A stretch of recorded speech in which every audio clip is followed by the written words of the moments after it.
Good day, ladies and gents. This is the Ecclesiarch here, back with another FORGECAST, and this time it's episode 8. Very special podcast because of two reasons. First of all, we finally got a new faction, is the Tau, and we also have a guest. You guys already know who Tim is, so I'm not gonna go into whole introduction. So we got Tim. Say hi, boys. What's going on? Thanks for having me, guys. Super excited. Yeah, thanks for coming, first of all. And of course, I got BJ the Brave here, as always. So, BJ. What's going on, guys?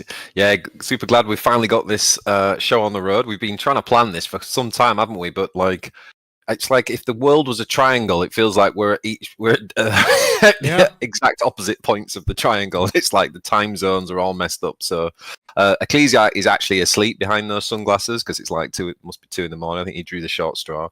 But fortunately, his confidence levels, he assured us, is high. We didn't do a sound check, guys. So if the sound quality is bad, his confidence is.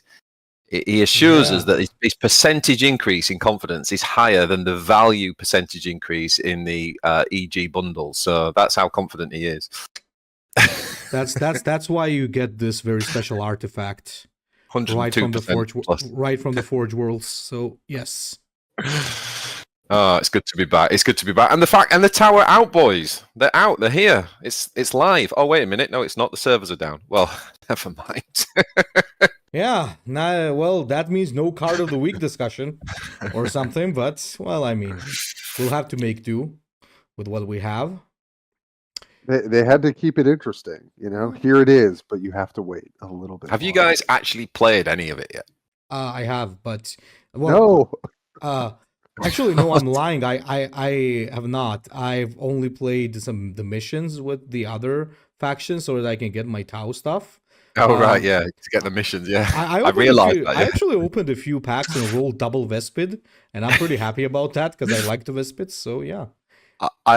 Because I know we're the same boat, like where we've not had to really collect properly, have we, Ecclesiarch, for a while, because we had all the stuff. And I had this funny moment today where I was all super excited. I was like, oh, they've got the Tau missions. I'm going to learn the decks, and I'm going to unlock my points for the campaigns. It's going to be great. And then I went and let's check what my mission is. And it was like Mob 15. I was like, not more orcs. For Christ's sake, I just want to play Tau. I've been playing orcs for like 4 months. It's like I've to unlock my tower. I've got to play more orcs. I was like, oh, this is nice. I think that was like EG doing it as a revenge because if you remember, like on the Discord, everybody who's in the orc faction, basically we had like this funny little goofy tradition that we have to go on the Tau server and spam squigs, and I think this is like the revenge, basically. I don't know, man. But I know I got about 4 hours of it today, so yeah, I can't wait to get into it with you guys. But before we do that, we should probably, I know people know Tim, but I actually don't really know that much about your history, Tim, and I do know you've been playing the game longer than me. Yeah, do you want to give us a little bit, like, what's your CCG background, and kind of like when did you get into Warforged, and what have been your thoughts from like the start of you getting into it up to now? Just give us a bit of a tour. Yeah, of course.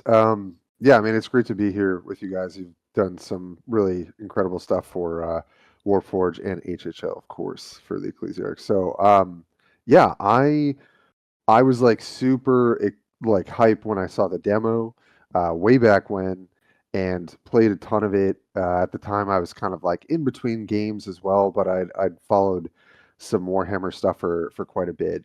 Tried playing it when I was like 12. I don't know why my parents paid for any of it, because I had no idea what I was doing. So that was nice of them. And then just kind of built models and messed around with that, but never really got back into it until or at least into that universe until Warforged came around. And so I played the alpha for quite a bit, and nothing was really like changing.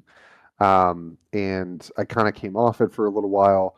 And then definitely on basically building up to early access, I had done like a bunch of like card evaluation reviews and other stuff. And it was pretty crazy, like how much traction my like pretty new channel got from that. And, it just told me, okay, people are interested in this game. And so if we can cover it and maybe get it out there, like it'd be really nice for this to go somewhere. And that really brings me to today, which is like I feel like I was holding my breath until the expansion actually happened, and I was like, let this just go through and like bring a bunch of new stuff to the game. Of course, the reinforcement drops too, but it's been honestly a really great ride so far. And I started with card games with Magic the Gathering, been playing that for nearly like 20 years.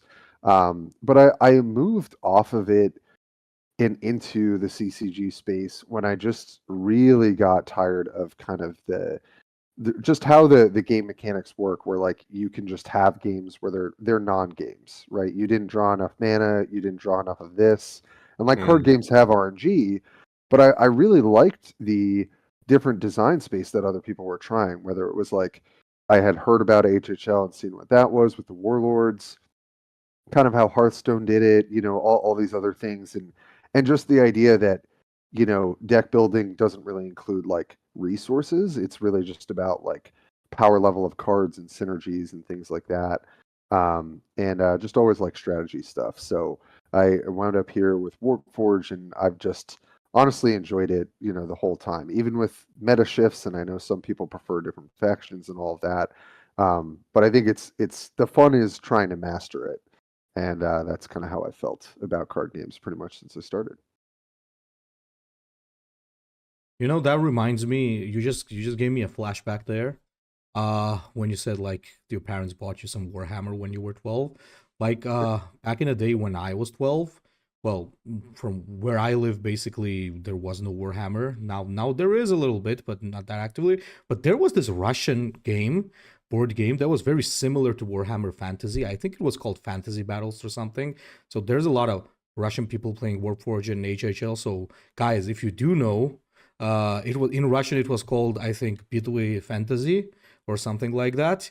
It was really funny. I remember because my parents bought me a couple of boxes, and it was like a shit fest because there were like French musketeers, and then there were like techno barbarians or something, and like I was like, what is going on? Like, how are all of these like guys in the same game? But then again, if you think about it, Warhammer is pretty messed up in that sense as well. You got everything basically. So it was pretty cool. I used to love it. I used to enjoy it a lot.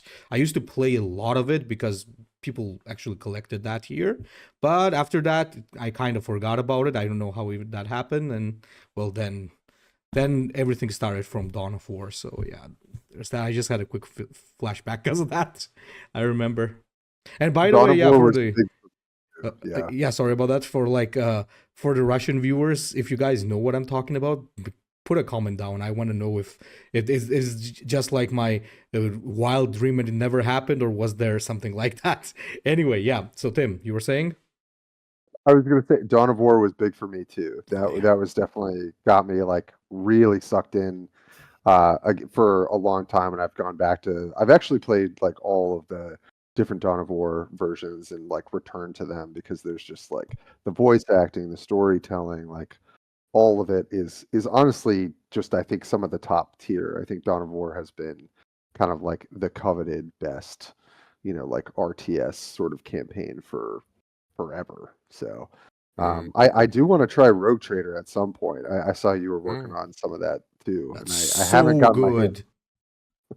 I haven't played ever since my last stream, and I really want to do it. I just never really had time lately to do it. And when I had, I just was making Warforged and HHL content, but I really want to continue. It's an amazing game. You should give it a shot. Super. It is difficult when you're into a CCG to play other games, isn't it? I've got Final Fantasy VII Rebirth sitting there, and I keep playing like 45 minutes of it, and then like, oh no, I'll just go and play a bit of Warforged, and that's what I think. Oh, a game like that, Final Fantasy, you just need to sit down for like 4 hours and just immerse yourself in it. But I can't quite get the spot. But yeah. So was it more the lore of 40k, or more the kind of strategy, or your CCG angle, or just like what was it that drew you into it then, Tim? Yeah, it's probably a mixture of all of it. I've definitely always really loved strategy games in general, and just that when strategy games are designed well, or like card games are designed well, or like just have something. It's hard to say exactly what's appealing, but I I was familiar with the Warhammer 40K universe, like to a very small degree, and I think just as soon as Warforged came around, I was like, oh, this is something I kind of know and is a little bit familiar, but also, kind of built on what I had already known. And I love the RTS, but I've really just been looking. There's a lot of card game. I don't know how familiar you guys are with, like, there are a lot of TCGs coming out like through Bandai. There's like Dragon Ball. There's One Piece. There's kind of this moment happening where everyone is pushing out like TCGs, and like the CCG design space has at times been clogged. And I had played another game that kind of failed after a couple months, so I've been sort of a refugee of failed experiments. And I really early on identified Warforged, and I was like, I want to do something with this game, and I really hope that it can succeed. And I've just, as boring as it may seem, always been a Space Marine Imperial Guard fan. So it's just, they get you. They're in their big suits and their cool, guns and all their different tactics. So I feel like it's been an interesting journey for all of that. Nice. And you both played, am I right in thinking you both started Warforged in the alpha phase? What's it like now then? Like where we are today compared to the alpha phase? What are your sort of initial impressions? I mean, when I first played the alpha, I was both impressed and not impressed at the same time. Like I started off with the Necrons because I always liked Necrons. Like I was more always a heresy guy when it comes to lore, rather than 40k. But I had some 40k info as well. Obviously, I read some books, I played some games, and when I used to play Dawn of War, I loved playing the Necrons. And when they came out, and in general, I always have loved the undead aesthetic of in every strategy type of game. Like in Dawn of War, I like the Necrons. In Warhammer Fantasy, I love the Tomb Kings and Vampire Counts. In Warcraft, I played undead, and like I've always, like in Heroes of Might and Magic, I played Necropolis. So basically, I always liked the undead aesthetic. So I was like, okay, I'm gonna give Necrons a shot. And yeah, they were busted as hell at the start, because I remember Nemesaur was the busted one, because he used to drop Necron Warriors, but Necron Warriors had 2 melee and 2 ranged, but 3 health. So yeah, good luck stopping that swarm, right? It was very, very terrifying. And after they kind of changed him, I think towards the beta they changed him. I tried Oricon, then I tried Emotech, and then I just landed on Emotech. But like compared to what Necrons were in beta, Necrons were ridiculous in alpha and beta. They've been like hammered after that. Marines were also super cool. I think mainly what changed during the alpha team, you'll remember, a lot of cards that were epic became legendaries. Archel Gurk was an epic card. First of all, Resurrection Orb was an epic card. So, and even, I remember even the time when you could have had 2 rock invasions, because that was, I think, also like common or something. So like it was a little bit crazy, because there were some things that were just a little bit nuts. You know what I hate? Maybe you also remember this one, Tim. What's his face? Like, what's he called? Oh my god, Grok, right? Grok the Face Ripper. Yeah, that guy used to have a voice line just screaming, "Wah!" Why did they remove that? Why did they remove that? That was like my favorite thing. You would pick like Grok, you would like go into the game and you were spamming the wah wah every time, and it was so. I think that's why they removed it. I don't know. I mean, game is in a much better spot in my opinion, because you guys remember what a shit show it was when it came out. Like, basically, the win rates were insane. First, you got Kalgar going crazy. Emotech together with Dengaskul was crazy. But after the second, like, first official season, in the second season, it kind of settled down. I know that a lot of people are still not happy with the balance, but that's something I think everybody should get used to, because there's never gonna be like pure balance in any game, and we've talked about this in podcasts, and maybe we don't really want pure balance either. But I think the meta is way better than it used to be, because at least multiple factions and warlords are playable. Right now, I'm not sure what's going on. I haven't played this season. I'm gonna starting tomorrow, I think, climbing and stuff. But I hope it's still works as well as it used to work before, because last season was also great. Like I saw a lot of different warlords. Like I saw Eldar, still saw Necrons, I saw Chaos. Everything was there. Tim, what about you? Yeah, I mean, it's changed a whole lot, that's for sure. And it like Ecclesiarch was saying, it was kind of the Wild West back in the alpha. It was like things were at different rarities, had completely different kind of abilities at times. And I think for me, it felt like at a certain point, we were able to test quite a lot and kind of uh, definitely the arc of Necrons and Ultramarines kind of coming out the gate extremely strong.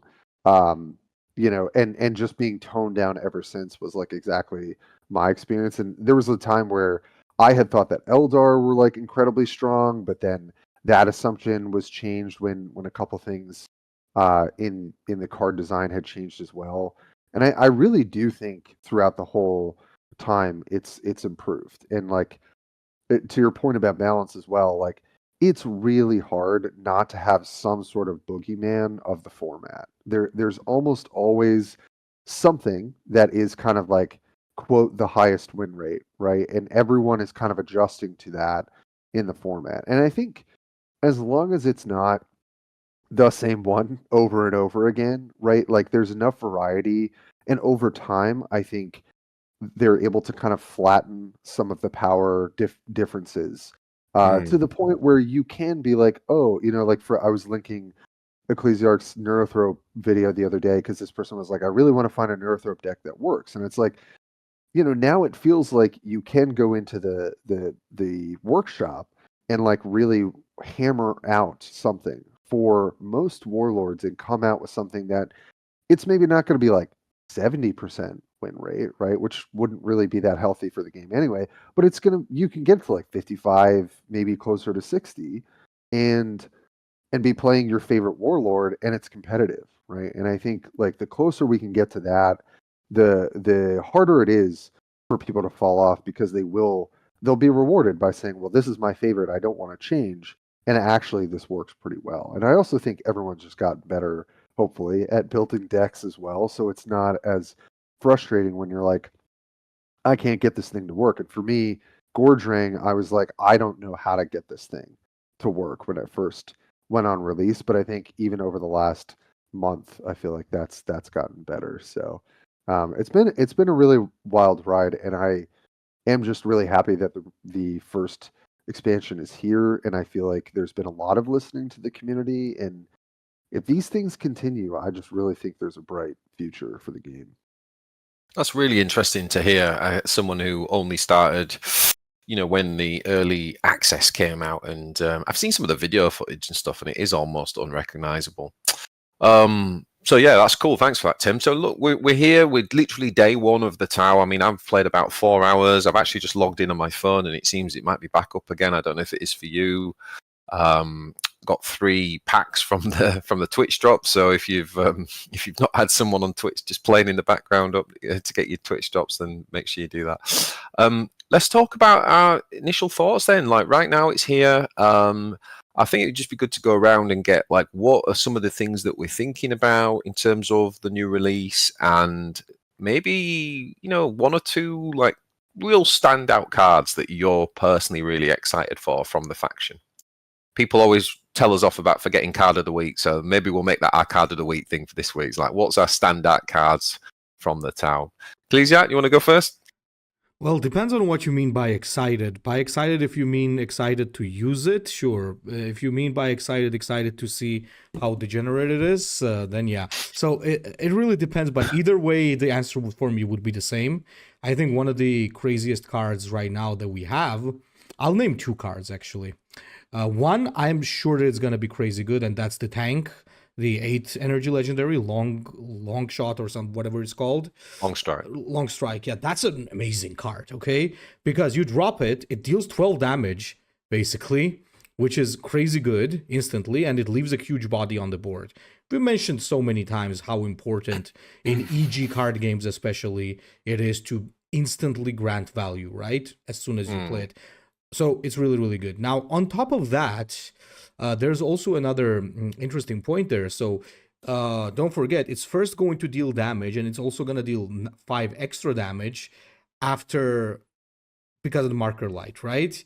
Now, the best part about that is there is a mechanic in Horus Heresy Legions called Survivor. So basically what it does is when your unit is supposed to die, it heals the unit instead with an X amount. So if you have like 2 Survivor and 5 HP, once your 5 HP hits 0, then your unit survives with 2 HP. So usually even if you throw like 40 damage at it, it's going to survive with 2 HP. But look at this. This one first does 5 damage and then adds, first does 7 damage and then adds 5 damage extra. That's the second tick. So if in Warforged ever we have Survivor units, this is going to counter it. Because you first shoot it with 7 damage, it procs the Survivor, and then the marker light's going to proc. That's how the similar things in HHL function. And since this is the same kind of similar game, basically, that's how it's going to happen. So I think this card is even going to get stronger down the line. Like down the line, it's going to become even better than it is right now. That's one thing I'm going to say. So it's a really, really good card. That's like should be one of the priority legendaries for any Tau to craft. It's going to be very good. The second card that I'm going to mention, which I'm not sure of, this will basically flirt with the level of being ridiculous or being situational, and that's the 4 energy shield card to drones. So right now for me, the Tau are very similar to Imperial Fists, especially the Warlord Cameron Diaz that I mentioned. So basically with how that Warlord used to play in Horus Heresy was that he would just drop basically gun drones, but more vulnerable ones. They had 2 HP and didn't fly. So he would drop those every turn, and his whole game plan was to spam the board with towers, and they would just obliterate the enemy because that 2 damage per turn can really add up. Now, they didn't have a shield, but they had this card called Stalwart Defender. It was literally similar to this card. It was 4 energy, and what would happen is that at the end of the turn, it would give basically +1 HP to all the troops that you had on the board. So the whole thing was, if the Warlord managed to get that card on first and then started spamming turrets, it became very hard to control it. So it's a similar situation here, but the difference is that it's not a stacking bonus. So with the Imperial Fist, every turn you didn't destroy the turret, it was getting more and more and more HP. This time it's just a shield, so you gotta proc the shield, then you gotta take it out and no more shield, right? But so that's what I'm thinking. Either this is going to be like ridiculous or it will be very situational, and time will tell. Also considering we have a Warlord that can play gun drones, so there's that. So it's very similar situation. Either this is going to be crazy toxic or it might be a very situational interesting build. And yeah, I don't want to see it being the first, but there is a big chance it might be the latter, so we'll see. That's my take on that. Okay. Oh, what about you, Tim? What's your kind of card that you're most excited for? And yeah, any initial kind of thoughts? Yeah, I mean, I definitely am just like really itching to get into the game and play with the cards and see how strong Marker Light is. See how strong Companion is. I think with long range, it's one of those things where it's going to be strong, right? Like you maybe have to get some setup going just to make sure you can maybe maintain long range. But of course, in that legendary that Ecclesiarch was talking about, you just get that up front. I just really want to see, in terms of the way that they approach design, are they, is this going to be super powerful? I was reading the general Discord all day, take it with a grain of salt, what's OP, what's not. But, it feels like Marker Light is going to be pretty strong because you're just getting this incidental value at like no cost, right? Like the cards that have them are still offering quite a lot. Oh, Do you want to Tim, jump in there? like as for Marker Light, I'm gonna add another insight on that, and then BJ, let's hear you out as well. We haven't had a lot of BJ yet, so we gotta hear some of him as well. But like, Marker Light is basically sentencing from HHL. So let me give you a few words on that for those of you who don't know. We got Raven Guard in HHL. Obviously, we got Raven Guard because one of the main legions. And their gimmick, basically, their main shtick is sentencing. So it's basically the same as Marker Light. It's identical, with the difference that it lasts only until the end of the turn. So it's not a permanent thing that you can just stack. But But unlike Marker Light, anything can trigger the damage. So it's not only ranged attack. Well, in Legions, there's only one type of attack, but tactics can also trigger. So basically what the Raven Guard do, their secondary thing to support this is they got a lot of stealth troops, like Tyranids, but on steroids, basically. They would drop it, and if the stealth troop survives, well, the next turn he just puts, let's say, Sentence 2 on or 3 on you, like Marker Light, and your Warlord's gonna melt. Like, you have no idea how much damage that can deal unless you're on the receiving end. And Raven Guard, even though they're not OP, I think, at least right now, they've had a lot of instances in HHL where they were out of control. Because of the sheer amount of damage that they can deal, it can go a little bit crazy. So I'm afraid to even think about like just how scary that Marker Light can be, because let's say you stack Marker Light 5 on the enemy Warlord. So basically you need to attack the enemy Warlord 3 times, basically to deal 15 bonus damage. So it's very, very scary. So the good thing, however, I think where EG kind of learned their lesson is that they don't have a lot of ways of applying it to the Warlord. Most of it applies to the troop, which is smart, because if those things could go on the Warlord, the game would be finished in like 4 turns. So that's one of the things. So it's a very powerful effect. It's the main question there is how strong it's going to be. I'm just happy that they did smart choice, and with the legendary commander Shadow Sun, they do not allow him to stack the enemy Warlord. It would just be stupid. It would be crazy. Yeah. Yeah, to that point, Ecclesiarch, I was going to say, like, the card I'm interested to see if it's good. Like, my first impression is the Pathfinder, and that, you know, that's a card is like an Ultimate player mainly. Although I'm really trying to branch out. It just like very attractive, right? It's like an efficient 2-drop, but you can play it on 4 or 6, right? Like curving into the companion as well. So you're getting Marker Light 2 to an enemy troop, and then you're getting 2 marker drones later, right? And I think I'm not going to steal BJ's thunder here about marker drone. I'll let him talk about that card, but I think that there's just a ton of value packed into a card like this, and whether you're curving it out early or drawing it late, and it's still getting you quite a bit of value. What I'm really interested to see is how impactful is Marker Light 2 on a troop, right? Like, is that it's not maybe going to be as explosive as on a Warlord, but it's still essentially saying, you know, your Warlord can now attack for +2 this turn, right?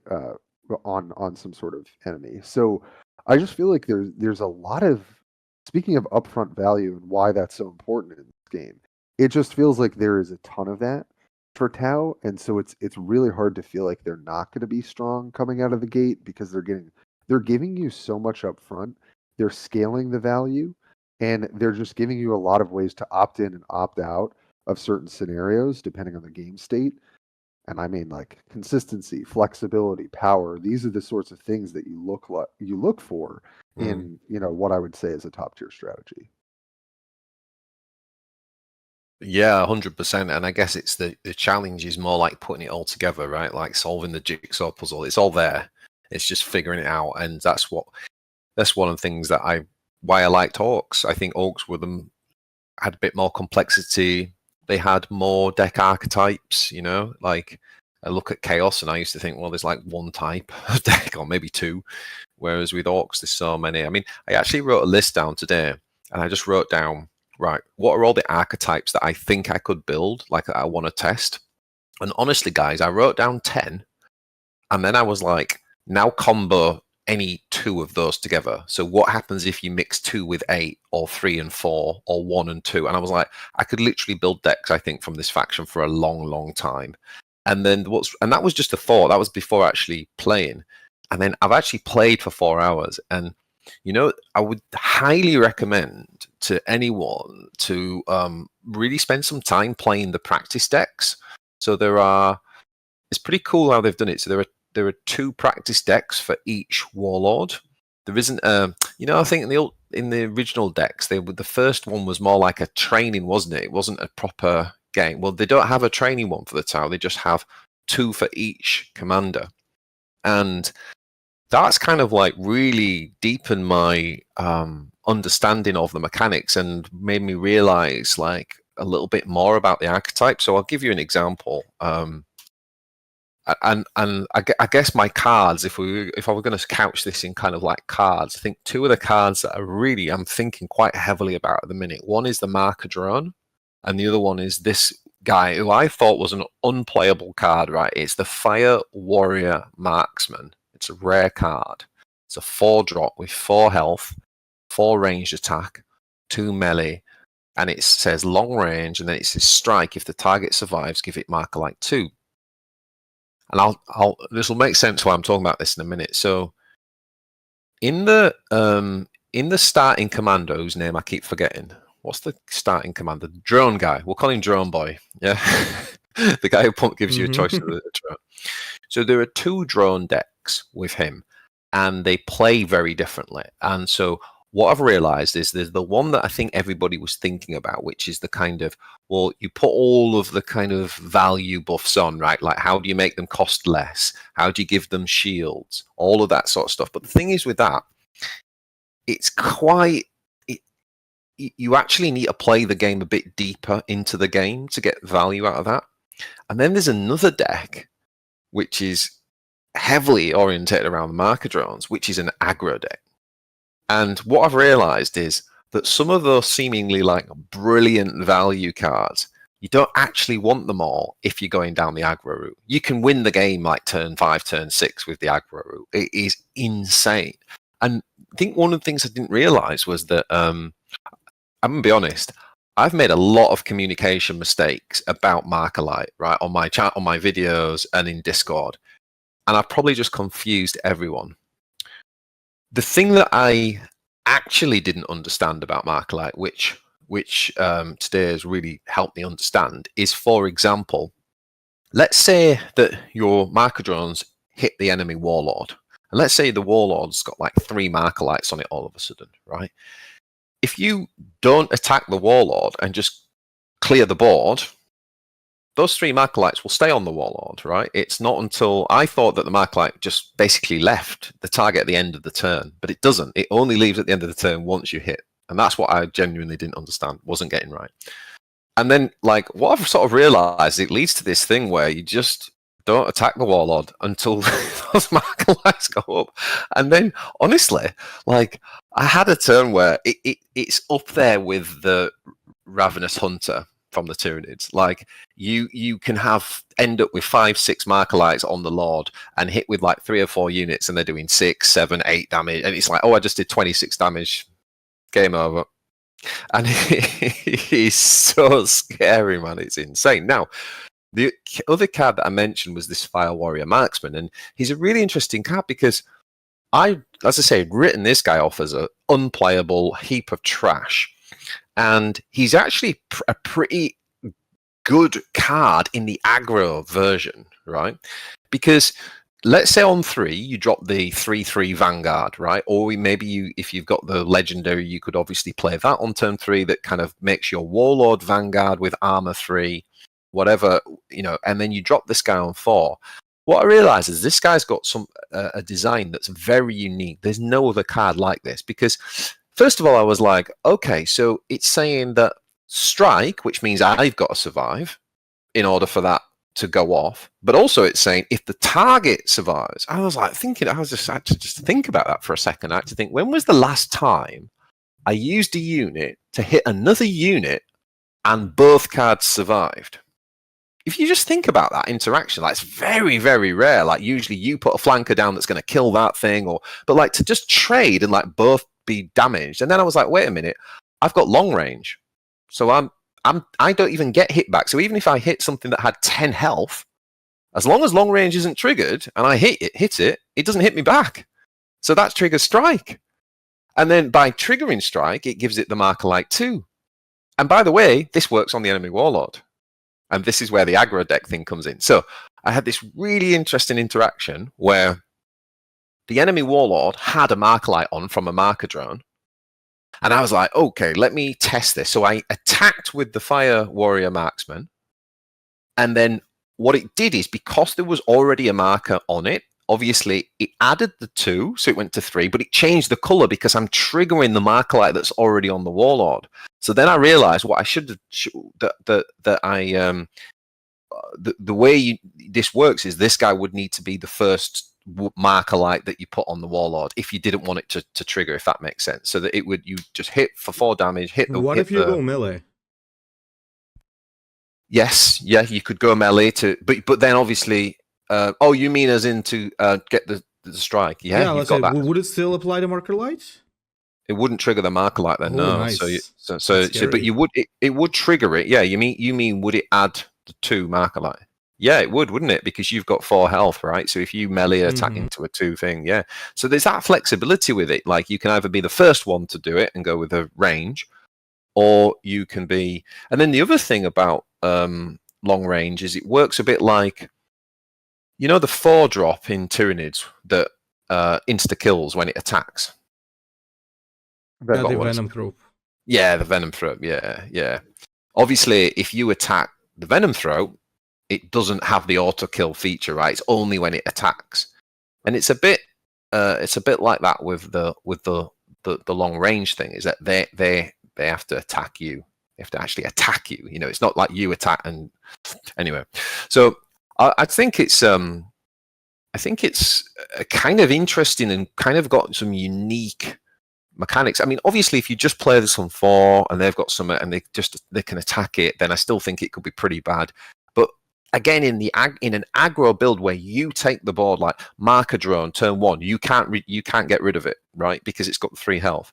You know, 3/3 Vanguard turn 2. Suddenly, like the guy's behind on board, big time. You know, and then you slap this down, and then it just elevates, and it's really interesting. Definitely play the practice decks, because I really think the other thing was the first pack I opened, I got an epic, and I got Onvar, so I was like, oh great, I've got 2 Warlords to play with, like right from the offset. And again, the practice decks with Onvar, I didn't really know like which Warlord goes with which, and it looks like Onvar actually goes better with like a crisis, like a battle suit type of build, or an infantry build, which is another one that is a little bit surprising. Like it's a little bit like under the radar, but the infantry decks could be really interesting, topping out with is it Fire Kader guy who's like the 6-drop with 7 range attack and gives everything plus something range.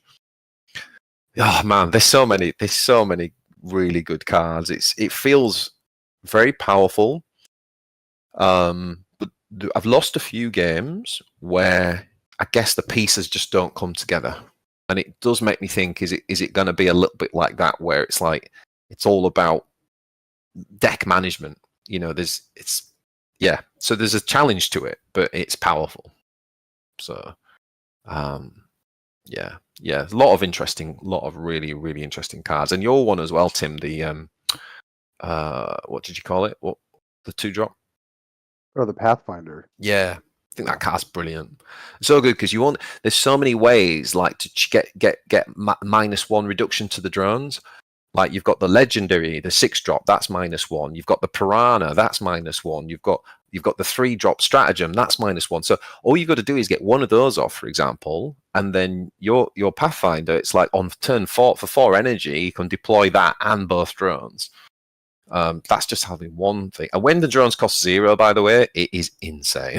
It's like the companion thing becomes broken once the drones are free. Like, I mean, it's absolutely insane. And that's why I think, like, if I were to make a small prediction in terms of which Warlord is going to be the strongest and which one is going to be the weakest, then I would say find out on BJ's channel, boys, for part 2.